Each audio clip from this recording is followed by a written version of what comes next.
Allah talks about a group of people that lost themselves collectively because of their collective failure to purify their souls. Pride overtook them as a group of people, and because you have a bunch of individuals that fail to purify their lower selves, that fail to expel the lower callings and the lower intuitions, then as a group of people they were destroyed.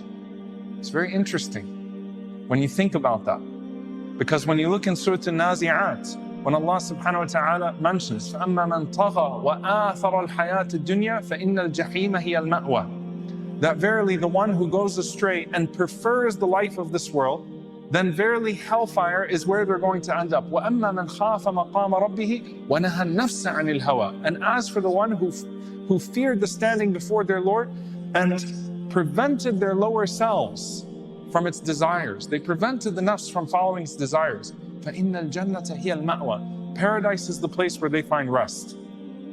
Look at this connection, subhanAllah, between what Allah is saying here of the question of preference. This isn't a question of iman and kufr, belief and disbelief. This is, what do you prefer more? Do you prefer the life of this world more, or do you prefer the hereafter more? And will your preference for this life of this world, you love the life of this world because that's how you are, but will your preference for this life of this world cause you to do something to reduce yourself? Allah Azza wa Jal talked about آثَرَ الْحَيَاةِ الدُّنْيَا, the collective, choosing the life of this world. When the Prophet ﷺ mentions that the nations will gather against you and feast upon you, because you are كَغُثَاءِ السَّيْلِ, like foam in the sea in terms of your numbers. You don't have substance. Ya Rasulullah, is it because we don't have numbers? No, you have plenty of numbers. What is the condition though? حُبُّ الدُّنْيَا الْوَهْنِ حُبُّ الدُّنْيا وَكَرَاهِيَةُ الْمَوْتِ. You love the world too much and you hate death.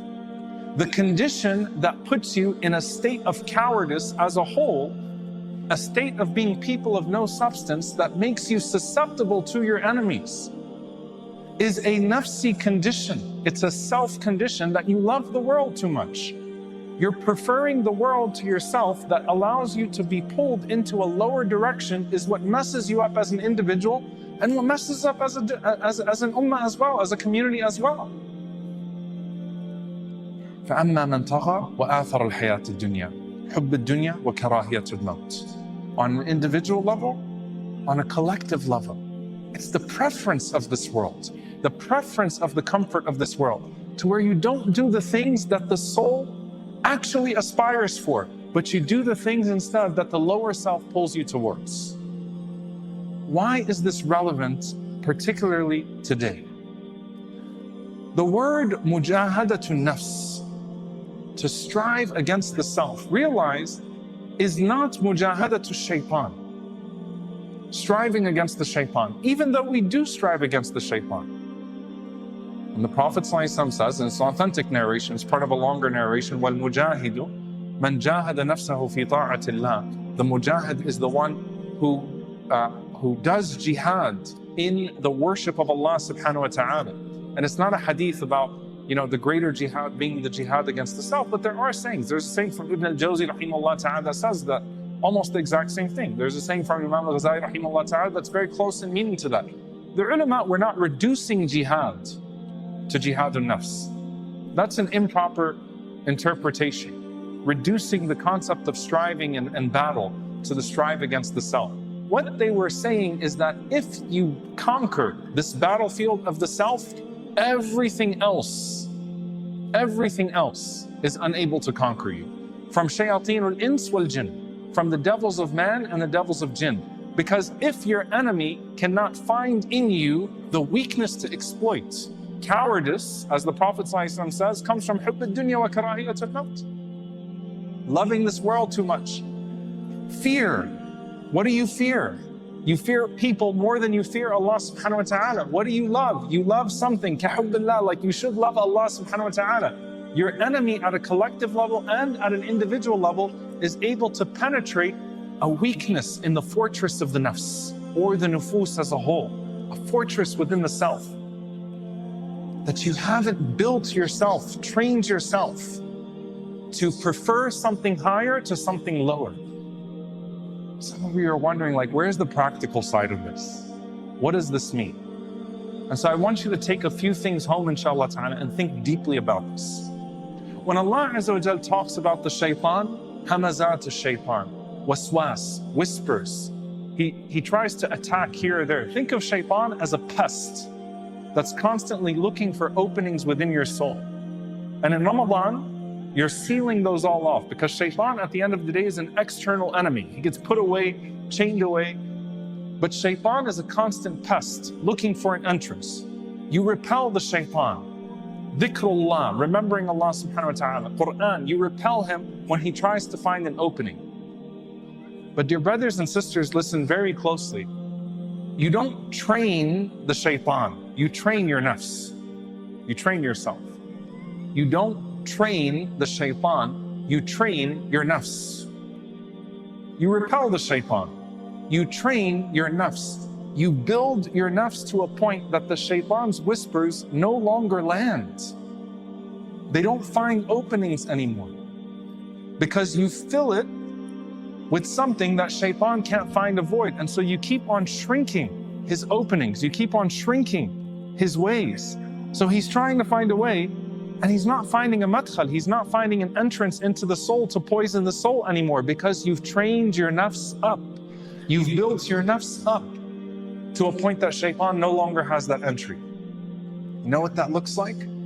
If there is one word, and there are multiple words, when the ulama say mujahadatu nafs, ay mukhalafatu nafs, to deny the self when it calls you to a lower craving, to a lower desire.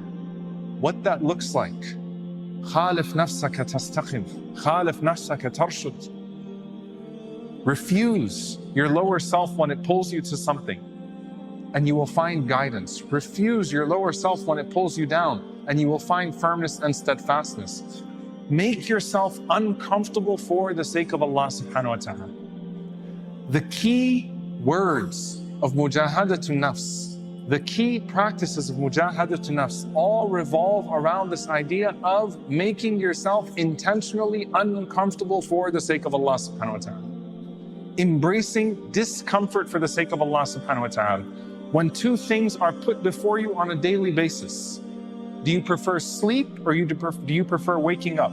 Your body tells you, stay sleeping. Your soul tells you, get up. Mukhalafatun nafs is, I'm tired, I want to sleep these extra 20 minutes, I'm going to force myself up.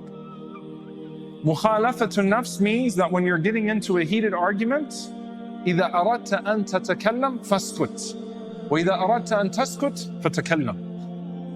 When you want to be quiet, say something. That means speaking a word of truth in the face of falsehood. When you want to be quiet, when your lower self says, be quiet, you say, no, I'm going to speak the truth, because my nafs is telling me, be quiet, but Allah is telling me, speak up, I'm going to speak the truth. When you want to say something, because your ego is being bruised, or you're in the midst of an argument, at that point, faskut, prefer silence. Mukhalafatun nafs. Mukhalafatun nafs is everything telling me, don't call that person and reconcile. Don't forgive that person, because if you forgive them, then they're going to take advantage of you, and they're going to think that it's okay to do this and do that. You're going to put yourself down. Don't reconcile. It's okay, keep it going. You can find all these ayat and ahadith to justify your position of strength, to not reconcile with someone, to not forgive someone. When you don't want to forgive, forgive.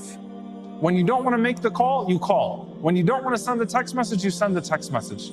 This is your daily mukhalafatun nafs. Mukhalafatun nafs is not simply not drinking alcohol, not committing zina. Mukhalafatun nafs, to oppose the self, is to think in every single daily situation, what does the lower self call me to? What is the higher aspiration of the soul? How do I prefer the higher aspiration of the soul to the lower self? That way shaitan has no madkhal with you, he has no entrance with you. How is he going to penetrate a person that's thinking at that level? This is a person that's trying to grow, not just trying to survive.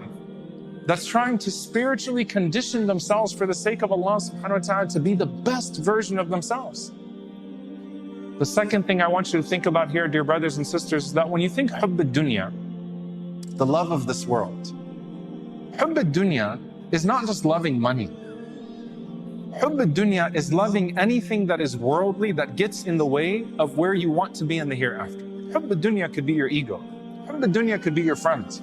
Hubb al-dunya could be your attachment. The love of this world could be anything that holds you down, that weighs you down from a worldly perspective, from becoming the best version of yourself. Hubb al-dunya could be loving sleep.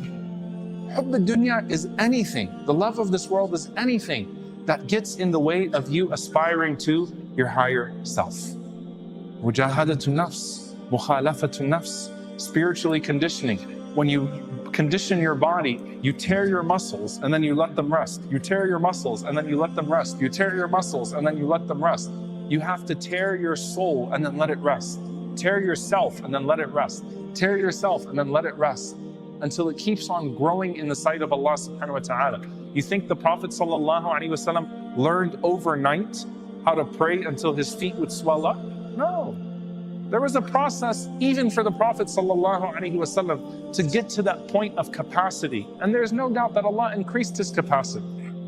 But there's a process of mukhalafatu nafs, of choosing discomfort for the sake of growth every single day. Restrain your tongue, restrain your desires, restrain your eyes, restrain your ego. Do what's uncomfortable every single day.